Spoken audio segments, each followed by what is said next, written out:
Hello, how is everybody today?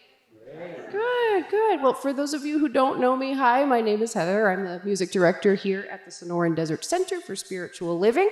And let's stand and let's sing our opening song this morning called Who You Really Are.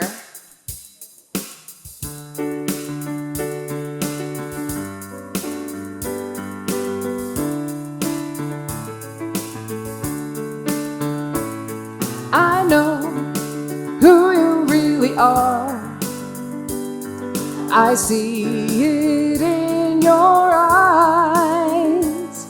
Oh, you are a shining star. I know who you really are. I know who you're here to be. I see it in your eyes. A light for the world to see. I know who you're here to be.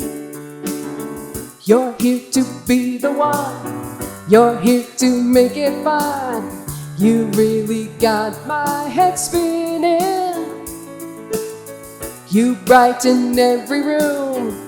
You always leave too soon. And this is just the beginning. I know who you really are. I see it in your eyes. Oh, you are a shining star. I know who you really are. Let's go to that next verse. You are incredible, so unforgettable. The one that everyone's eyeing. You are an awesome friend and so magnificent, and there is just no denying. I know who you really are. I see it in your eyes. Oh, you are a shining star. I know who you really are. I know who you're here to be. I see it in your eyes. A light for the world to see. I know who you're here to be. I know who you're here to be. Hello, my name is Bruce Kreck, and I'm your trustee today. On behalf of Reverend Donna Maurer and the Board of Trustees, I'm privileged to welcome you here to the Sonoran Desert Center of Spiritual Living. Whoever you are, or wherever you are in your spiritual path, you are truly welcome here. Here you'll be validated, supported, and encouraged to be all that you're meant to be.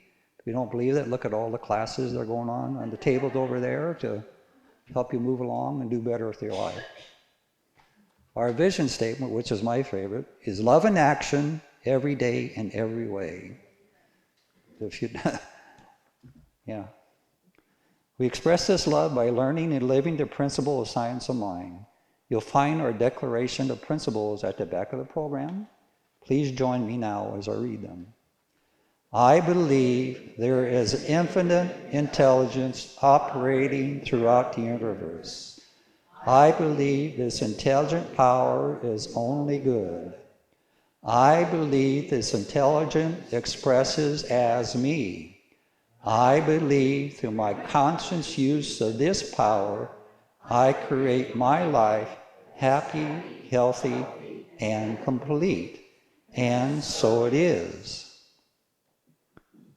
Okay. So do we have any first-time visitors? Would you like to be announced or just? Okay. No? Yay! I think a lot of people I see have already gathered to meet you, but yeah, please.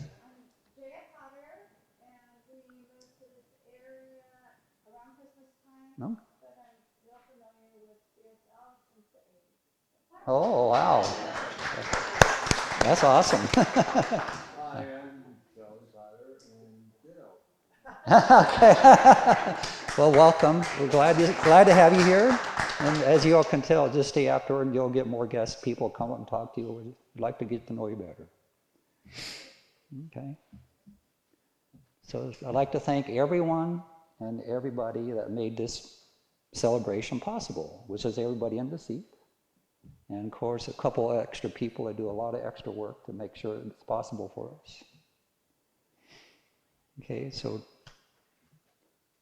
Director, we'll do our announcements today, which is always fun.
If you are new to us here, I want to invite you to join us with our Namaste song, which is on the first page of your bulletin.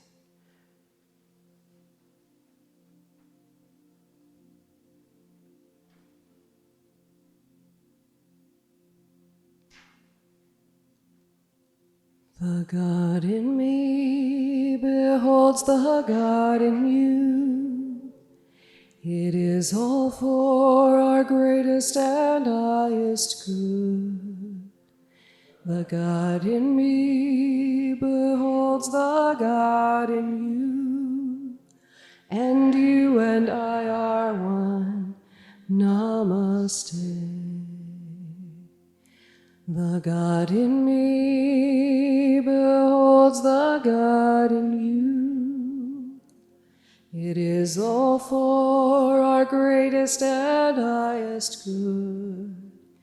The God in me beholds the God in you, and you and I are one. Namaste. Namaste.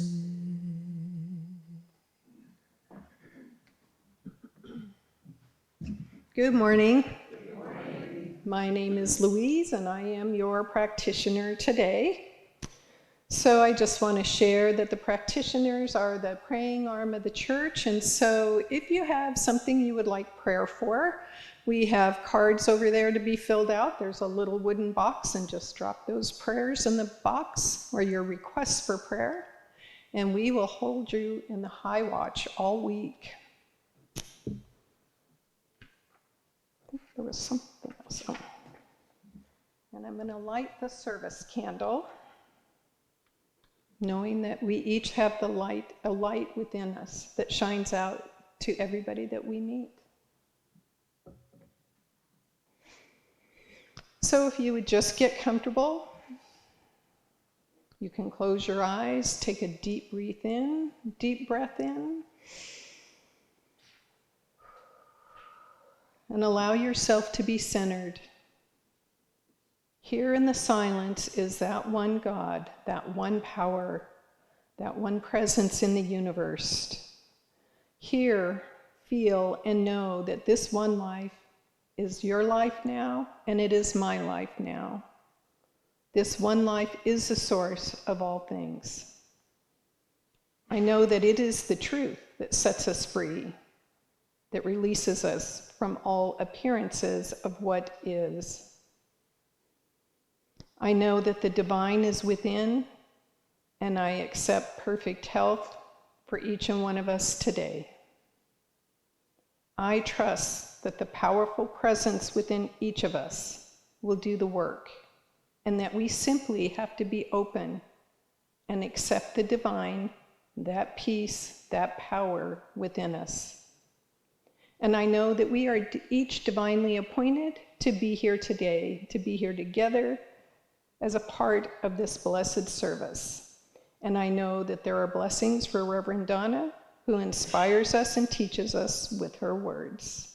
And we anchor this by saying, and so it is. So my reading today is from the book Practicing the Presence by Joel Goldsmith. And it's about spiritual consciousness.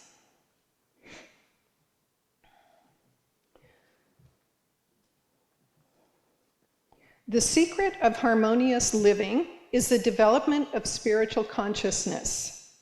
In that consciousness, fear and anxiety disappear and life becomes meaningful with fulfillment as its keynote.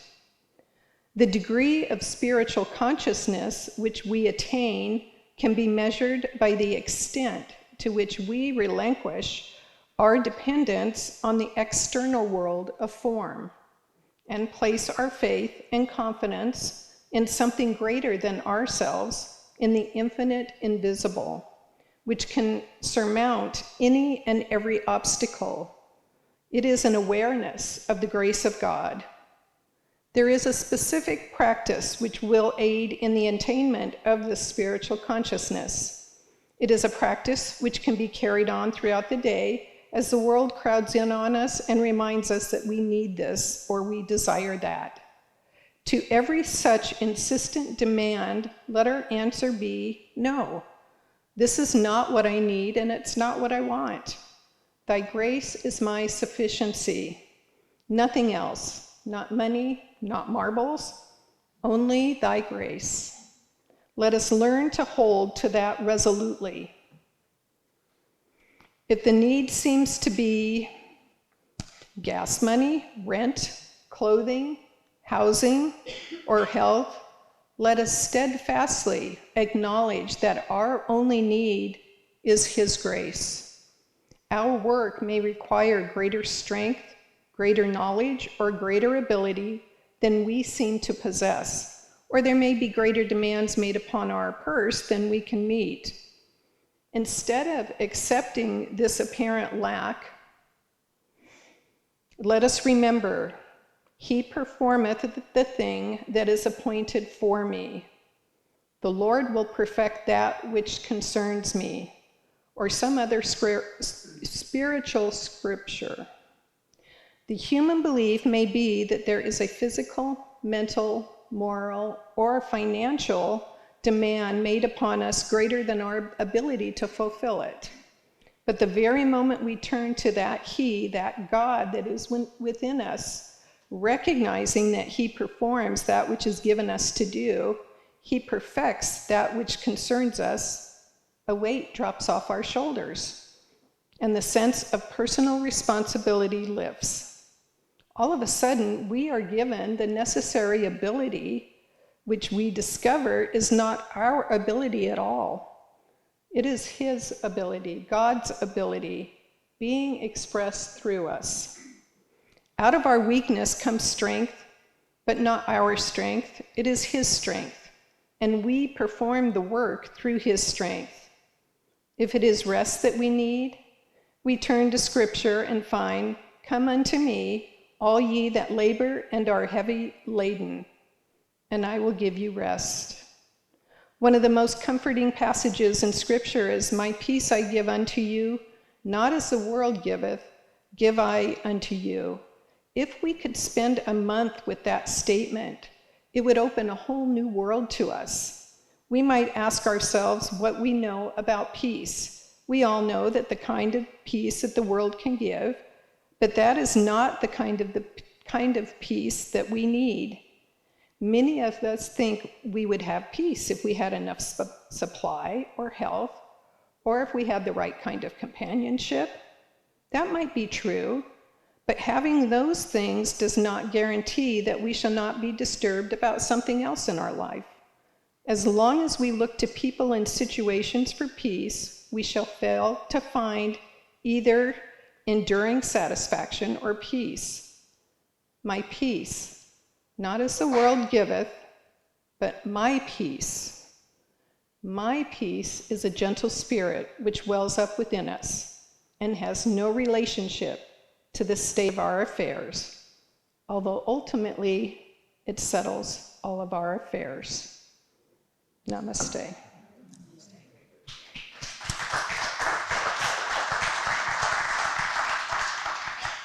So I take the candle and keep you all in the high watch during the service and throughout the week. Thank you.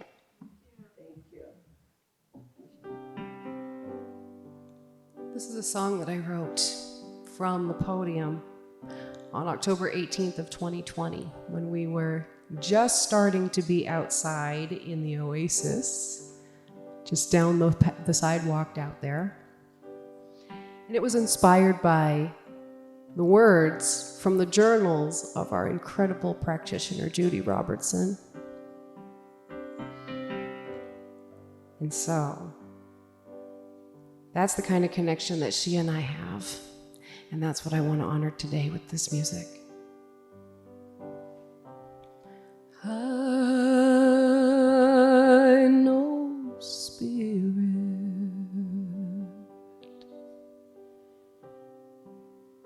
I talk to God,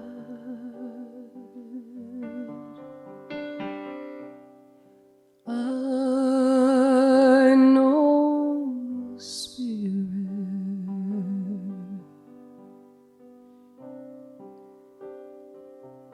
I talk to God.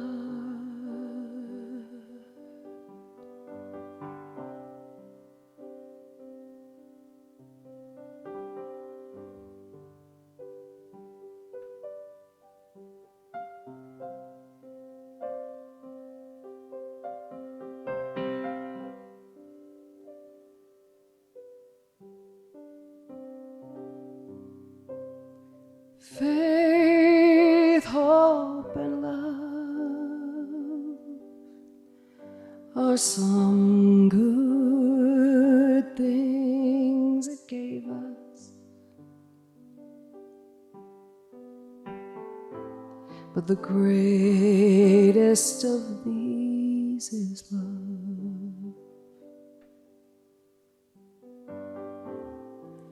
But the greatest of these is love.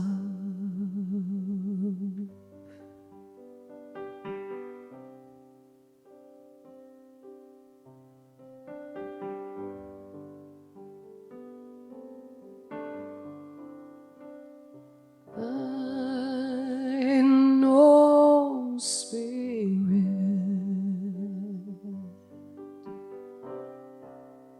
I talk to God,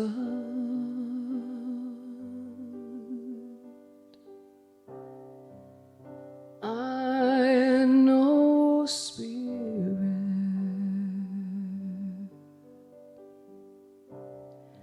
I talk to God.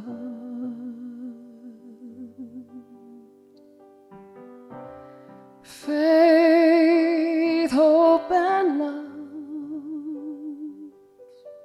are some good things it gave us,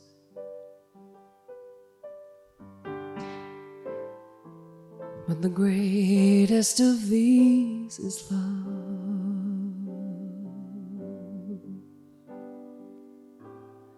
But the greatest of these is love. The greatest of these, the greatest of these, oh, the greatest of these is love.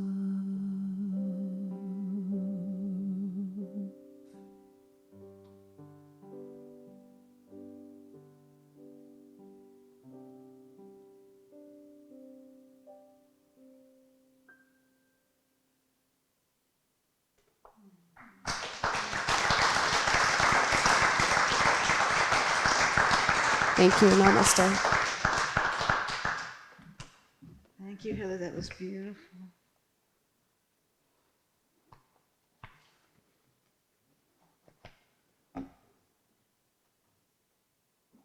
Good morning. Good morning.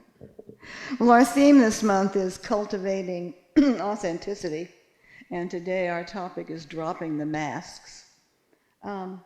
I'm going to be using some concepts that I found in the book, The Second Half of Life, by Dr. Angela Arian. Dr. Arian was a cultural apologist who saw value in the way indigenous cultures use inner resources, like the symbols, images, and metaphor that are the products of things like a vision quest, or a sweat lodge, or a shaman's journey to the underworld. You know, most of us growing up in the West had very little to do with encounters like this, and we're just now tapping the surface as we learn about and begin to practice things like meditation, visioning, setting conscious intentions, which are pretty similar to the Native American cultures. And I believe for some time now that inner resources, these inner resources that we have, are every bit as important as the outer resources of our rational thinking, in which reasoning, analyzing, organizing lead to a logical conclusion or action. That's wonderful. But I think there's something else going on that we don't pay attention to sometimes.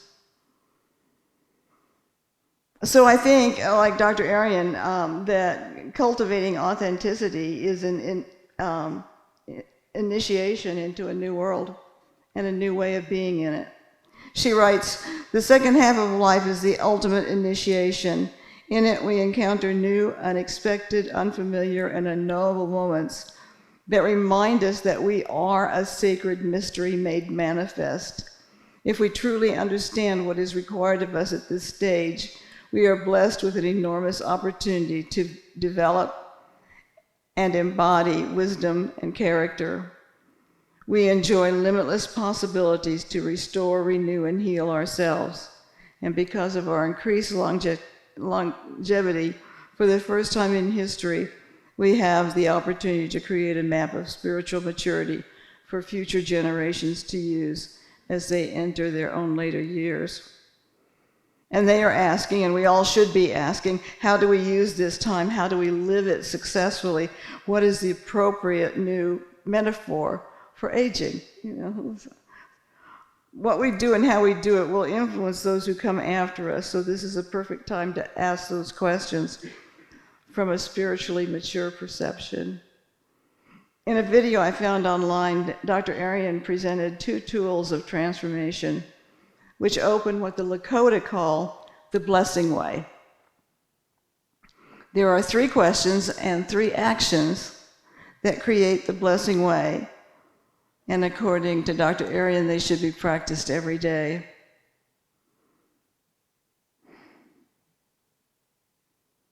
The questions asked at the end of each day are, what made me happy today? Not who, what made me happy?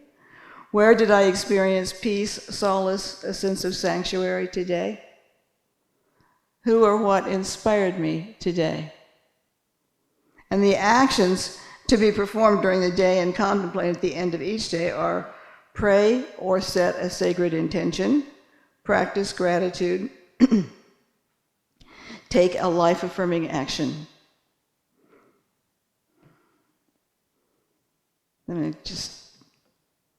So what made me happy today? What made me happy today? Notice it's not who. However, if we were with somebody and we had a great time, we might write down why. The intimate conversation we had gave me a sense of being heard and valued. I was uplifted by the laughter we shared today. Where did I experience peace, solace, a sense of sanctuary? Most of the time I'm around other people, at least during the day.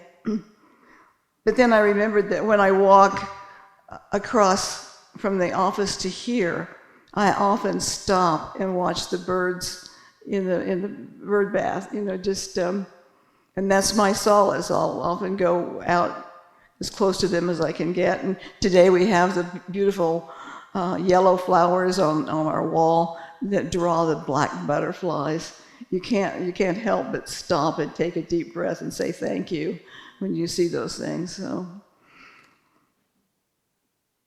who or what inspired me today? Who helped me? What reading inspired me? What in nature made my heart open?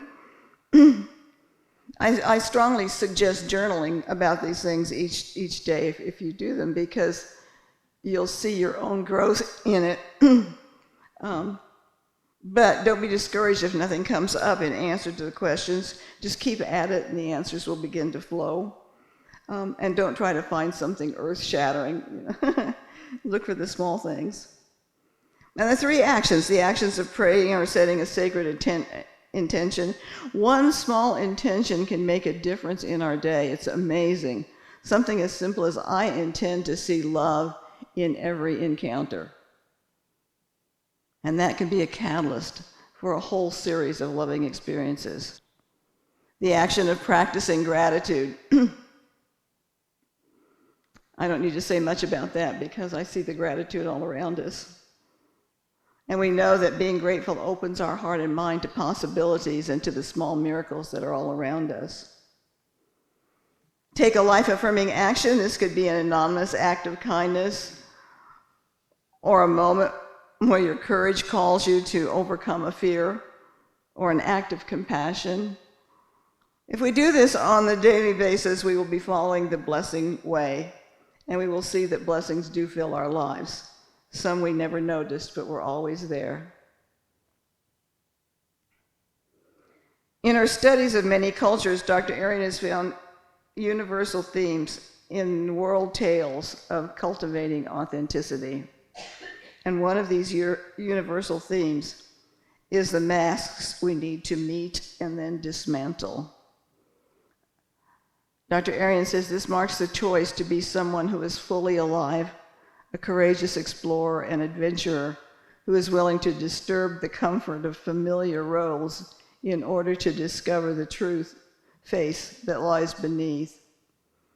So in dismantling old masks, we move from doing to being, from ambition to meaning, from I to we. This is where we take a hard look at where our ego may be keeping us from being authentic, covering our face, our true face of essence. Most of us lived the first part of our lives in the ego world. Appearances were important. How well we did in school, how popular we were, how we succeeded in getting the job and the promotions. Perhaps it was the right home, the right neighborhood, the car that indicated our success or failure. But the ego doesn't stop with outside appearances. How many of us have been people pleasers to the extent we squelch our own essence to be what others wanted us to be? Even now, the ego may be making choices that are not in our best interest. Marianne Williamson, in A Return to Love, says the ego is like a gravitational force field built up over eons of fearful thinking, which draws us away from the love in our hearts. The ego is our mental power turned against ourselves. She says, it is clever like we are, and smooth talking like we are, and manipulative like we are. The ego doesn't come up to us and say, hi, I'm your self-loathing. It's not stupid because we're not. Rather, it says things like, hi, I'm your adult, mature, rational self. I'll help you look out for number one. It teaches us selfishness, greed, judgment, and small-mindedness. But remember, there's only one of us here. What we give to others, we give to ourselves. What we withhold from others, we withhold from ourselves. In his book, Shadow Dance, David Richo creates an acronym for the ego's FACE, F-A-C-E, fear, attachment, control, entitlement. FACE. As you and I move from ambition to meaning, from ego to essence, we need to look at what we are holding on to, where we are holding on to the ego's face of fear, attachment, control, and entitlement. And what is the new face, the new identity that we will incorporate from this move? So moving from fear to curiosity, living with the face of ego, fear takes a dominant role. The things we say, think, and do are often motivated around fear. Fear of the unknown, fear of failure, fear of what others will think of us. Now with our experience and wisdom, we can take a second look at those things which have appeared fearful and see them from a different light. We know that many of the things we were afraid of as young adults either didn't happen, or if they did happen, often ultimately created a better experience. Sometimes our fears are harder to recognize. We may have to reflect on some of our excuses. Why do we say no to something that sounds interesting? Are we letting fear stand in the way of our curiosity? Are we saying no to an adventure because our ego face is standing in the way of our essence? Jesus told his disciples, and it's a message to all of us, fear not, little flock, for it is the Father's good pleasure to give you the kingdom.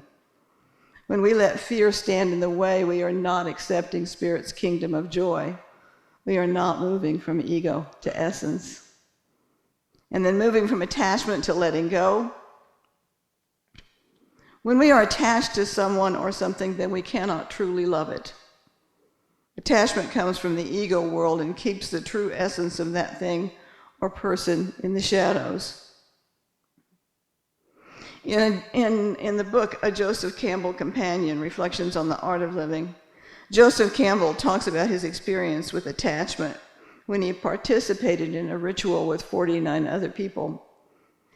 He says, we were divided into 7 groups and told to spend a day thinking of the 7 things without which we'd not want to live. We were told to gather 7 little objects, small enough to hold in our hand, representing our 7 cherished things. And we were to know which one was which. In the evening, we went down to the mouth of a cave that had a wooden door on it. In front of the door was a man wearing the mask of a dog, Cerberus at the gate of hell. He put his hand out and said, give me that which you least cherish. When we gave him our object, he opened the door. Then we proceeded forward through the cave, holding the 6 remaining things we most cherish. On 5 further occasions, we were asked to surrender that which we least cherished until we were left with the one object that represented what we treasured most. Then we came to an exit where 2 people stood. Before we could go through the exit, we had to give up that which we most truly cherished. And Joseph Campbell says, I can tell you this ritual really worked. You found out what your most treasured values were, and the order in which you gave them was revelatory. He says, the exciting thing to me was the actual experience. Watching your earlier bondages go really did change your feeling for the treasures you'd given up. It increased your love for them without the tenacity. I was amazed. So in redefining ourselves and creating our new identity, it's important that we look at where we can shift from attachment to letting go. Giving up our attachment doesn't mean that we don't care. In fact, as Joseph Campbell says, it increases our love but without the need to cling to it. Moving from control to trust. In our earlier years, it was important to be in control. We were in control of our children so they wouldn't harm themselves. We were in control of our employees so they would do a good job and we would get the promotion. It was important that we made things happen. As we mature, for most of us, there is a natural transition into a more spiritual view of life. We learn to trust the process, and from the perspective of science and mind, we learn that we are part of something bigger that knows what to do, when to do it, and how to do it. So our job then becomes listening to that inner voice that is in harmony with this bigger something. Our founder, Dr. Ernest Holmes, says the great identification then is to come to believe with absolute certainty that there is something in you that is divine, it is eternal, it is transcendent, it is immanent. Gradually chip away everything that would hide the side of the integrity of your own soul. It is the only thing you have. It is the only thing you brought with you. It is the only thing you will take with you into the beyond. That is the starting point. Trust yourself. Believe in yourself because you believe in God. In changing our identity from ego to essence, we stop our control and we step into trust. My friend from Florida, Reverend Maria Clemente, says, we don't need to make things happen. We just need to make them welcome. By trusting Spirit, we welcome the experiences of our lives and the joy that they bring. And moving from entitlement to humility, we demand entitlement because we fear the condition of existence that warns us that things are not always fair. To be entitled to something, we believe we have a right to it, we lay a claim to it. If we're struggling with an issue of entitlement, instead of saying, this is what I want to have happen, ask the question, what wants to happen? This opens us to new possibilities and helps us to listen to our inner guidance so that we can come from a place of love and we can see all sides of any experience. As we replace our attachments and with letting go and letting God, we will experience a deeper love and respect for the things and the people we cherish. As we turn our control into trust, we allow our life to be spirit-driven and find in that trust a greater peace, harmony, and joy. And as we release our entitlement, our need to be special, we move into that true humility that allows us to stand in awe of our life and everything within it. This is our true face, the face of our authentic self. When our ego masks no longer hide it, our true essence, which had always been there, takes its proper place as our true identity. And that's how we cultivate authenticity. Thank you very much.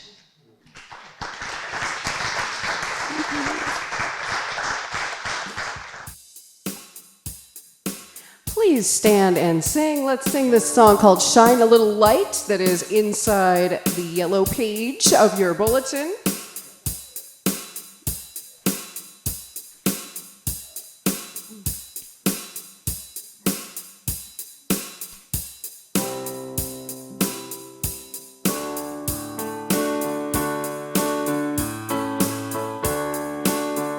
Goes like this. Shine a little light, show us the way, lead us to a brighter day. Shine a little light, show us the way, lead us to a brighter day.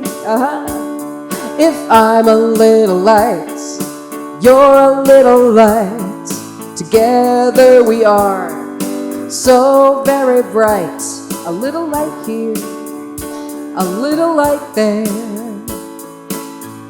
See the smiles, it's so very clear. Shine a little light, show us the way, lead us to a brighter day. Shine a little light, show us the way, lead us to a brighter day. Then it goes like this. When we stand together as one, there is nothing we can't do. So let's be the way to a brighter day, and the world can join together as one. We can bring a brighter day for everyone. It's only up to me and you. Yeah, we can see. Oh yeah, we believe. Let us shine our light right now. Shine a little light. Show us the way. Lead us to a brighter day. Shine a little light. Show us the way. Lead us to a brighter day. Let's do that one more time. Shine a little light. Show us the way. Lead us to a brighter day. Shine a little light. Show us the way. Lead us to a brighter day.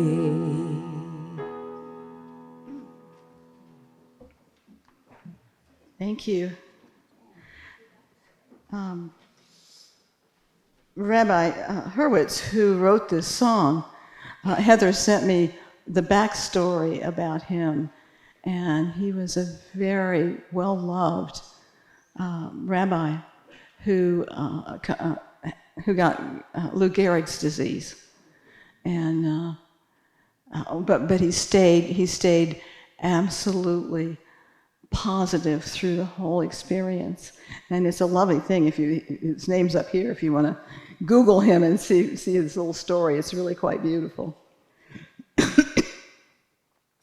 Okay, so this is a time for our offering, time to put that law of divine circulation in process. And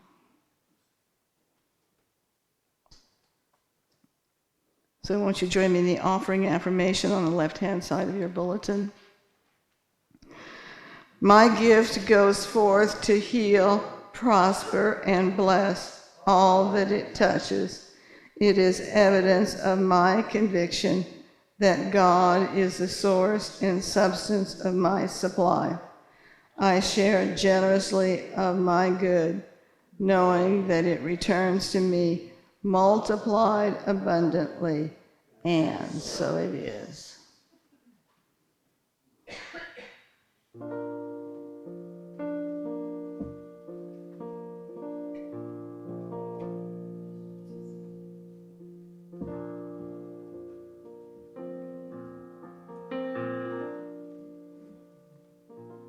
I am so blessed. I am so blessed. I am so grateful for all that I have. I am so blessed. I am so blessed. I am so grateful. I am so blessed. I am so blessed. I am so blessed. I am so grateful for all that I have. I am so blessed. I am so blessed. I am so grateful. I am so blessed.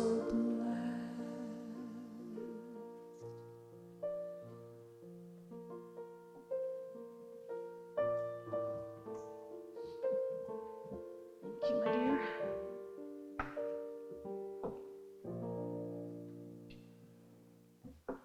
Once again, we just simply give thanks for such a beautiful congregation, such a beautiful spiritual family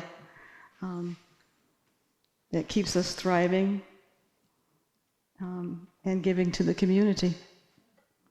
So we thank you very much. And please join us for refreshments after the service. And we'll close out this portion in prayer. So, I know right now that there is one mind, one life,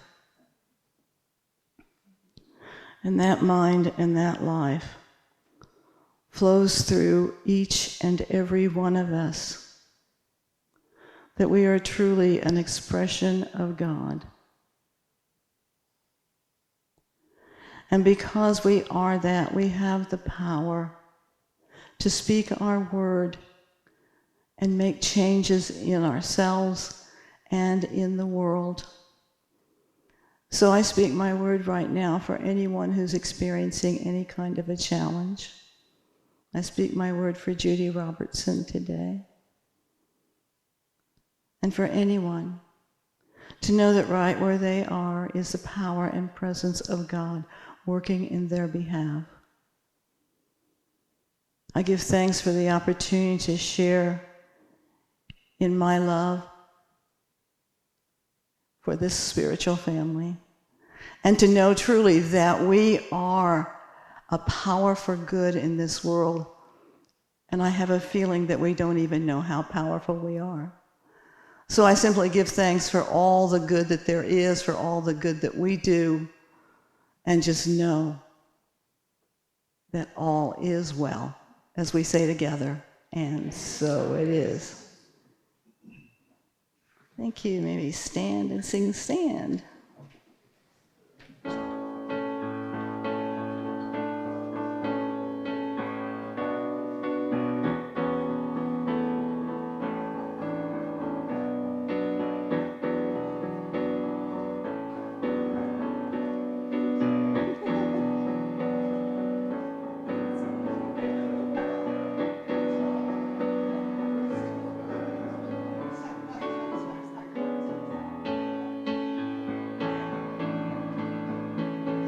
So let there be peace.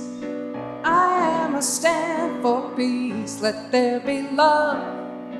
I am a stand for love. Let there be joy. I am a stand for joy. We are living a new world now. So let there be peace. I am a stand for peace. Let there be love. I am a stand for love. Let there be joy. I am a stand for joy. We are living a new world now. We are living a new world.